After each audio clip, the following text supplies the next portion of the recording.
I was sleeping. I was rehearsing for Saturday Night Live, and the hours for that show are very late, as you might imagine, and so I was just exhausted. Well, the way I find out about any awards is through I have a publicist named Jennifer, and she calls me and leaves a message. So I woke up and I checked my message, and she had said that, and it was very sweet. And but also it was just so exhausting. And then the other part of it is you're on this kind of campaign trail throughout the award season where you're, discussed amongst, other people who are nominated, and you're doing publicity and going to events and luncheons and dinners, and in a way you come to, in some strange way,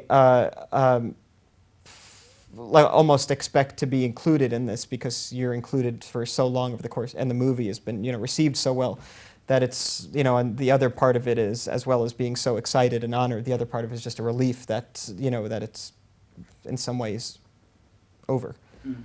I've never been in a movie that's kind of received that kind of attention. I know that David Fincher and Aaron Sorkin have been involved in movies like that, but I thought by virtue of my involvement it wouldn't receive that kind of attention. And I was, very surprised to, that it has done as well as it has. And no, it was very nice, but it feels just, it feels, a bit strange, especially in light of, Holy Rollers is coming out now in the UK and came out at a similar time in the States. And, I felt in many ways, just personally, that I had done a better job in Holy Rollers. So, it feels strange. And, I think actors have this experience all the time where you put the same amount of effort into a project and then one receives so much more attention than another. And, it's understandable because as an actor, you're really just part of a small part of the thing, and it depends on so many other people. But with Holy Rollers, I always felt like I did better personally. So it feels strange to receive so much attention for, a different movie. You mentioned Saturday Night Live earlier as well. Mm-hmm. I wonder, were your exchanges with Mark Zuckerberg just what we saw on screen, or did you kind of talk to him beforehand and afterwards? Did he say anything to you? For the most part, they were limited to what was on screen. Our only interactions that were off screen were about what we would do on screen. So, they were not anything, there's nothing juicy, unfortunately, not unfortunately, fortunately. And he was so sweet. The fact that he kind of agreed to come on that show and do something so ridiculous with me is so generous. And I'm so thankful that he agreed to do it. Mm.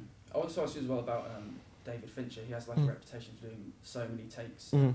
I kind of wondered, how do you feel when you get to take 60? And do you think, I'm not giving enough here, or can you still see that you're benefiting David Fincher?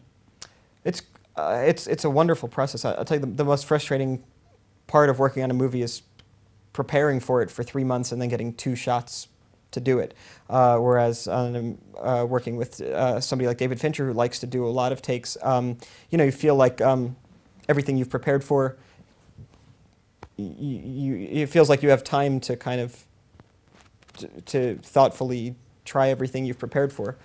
When you work on a movie, people are flying in from all over the world, and people have built sets and rented out rooms and have equipment, and then it seems kind of like a waste to only do it 2 times to get 2 takes of something. So it's really wonderful, especially with my character in that movie and also my character in Holy Rollers. There were a few different interpretations. In The Social Network, the character can be very brash and arrogant, as well as also maybe more empathetic and unsure. And in a similar way, Holy Rollers, there was a few interpretations. The character can be, really naive and really disgusted by the drug world, or at the same time he can be really attracted to the drug world and very sure of himself. So with both of those movies, it was helpful to have many takes to try different interpretations of the same character. Yeah.